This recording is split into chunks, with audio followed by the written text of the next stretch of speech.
Un jour, un frère prit part à une réunion à un certain endroit. Un chrétien âgé lui demanda: «Pourquoi allez-vous là-bas pour les réunions?» Le frère lui répondit: «Parce qu'il y a la vie.» Le croyant âgé fit alors cette remarque: «C'est vrai, sur le plan de l'enthousiasme, nos réunions ne peuvent pas être comparées à celles de cet endroit-là.» «Vous ne comprenez pas», répliqua ce jeune frère. «Il n'y a dans ce lieu-là aucune exaltation.» «Que voulez-vous dire?» demanda le frère âgé. «Comment peut-il y avoir la vie s'il n'y a pas de l'enthousiasme?» Le jeune frère répondit: «Il n'y a rien de bruyant, mais cependant il y a la vie. La vie ne doit pas nécessairement s'exprimer par de l'excitation, des émotions, de l'enthousiasme, de la ferveur ou du bruit.» Alors le plus âgé reprit avec philosophie: «Peut-être que les jeunes aiment la ferveur, mais je préfère des paroles réfléchies. Quand j'entends des paroles profondes, je rencontre la vie.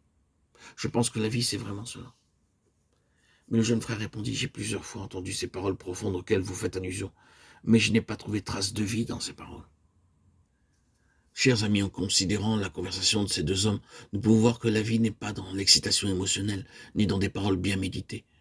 Les paroles de sagesse, les citations intelligentes, les arguments logiques et prudemment exposés ne sont pas obligatoirement vie. Sans nul doute, plusieurs demanderont: «Il est étrange que la vie ne soit pas dans la ferveur ou les pensées élevées. Où donc pouvons-nous trouver la vie? Est-ce que la vie après tout?» Nous confessons que nous n'avons pas de meilleure façon d'exprimer ce qu'est la manifestation de cette vie. Tout ce que nous pouvons dire, c'est qu'elle est plus profonde que les émotions et bien plus encore que les pensées. Et aussitôt que nous la rencontrons, nous sommes à l'instant même vivifiés intérieurement. C'est quelque chose qui s'appelle la vie. Qu'est-ce que la vie? La vie est plus profonde que la pensée. La pensée ne surpassera jamais la vie. Elle est aussi plus profonde que les sentiments. Tout sentiment est superficiel comparé à la vie. Si la pensée ou les sentiments sont d'un domaine plus superficiel, qu'est donc alors la vie? Le Seigneur Jésus déclare: «Je suis la vie.» Nous ne devrions donc pas conclure hâtivement que nous avons rencontré la vie, qu'il ne s'agissait après tout que d'une sorte d'ambiance chaleureuse comme cette soi-disant chaude atmosphère spirituelle. Nous devrions plutôt nous poser cette question: d'où procède donc cette ambiance? Un certain nombre d'expériences nous ont confirmé que beaucoup de ceux qui sont d'habiles faiseurs d'ambiance chaleureuse connaissent très peu le Seigneur.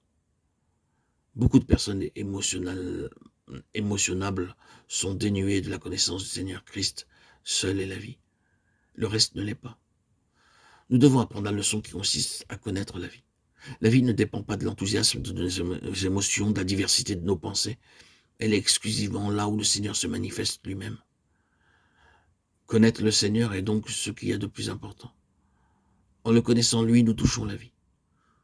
Nous devons voir devant Dieu ce que signifie Christ, notre vie.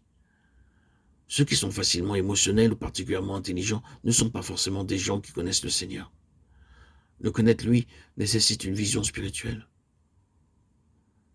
Cette vision est vie et nous transforme. Si nous connaissons le Seigneur comme notre vie, nous prendrons conscience de la futilité de tous nos efforts naturels dans le domaine spirituel.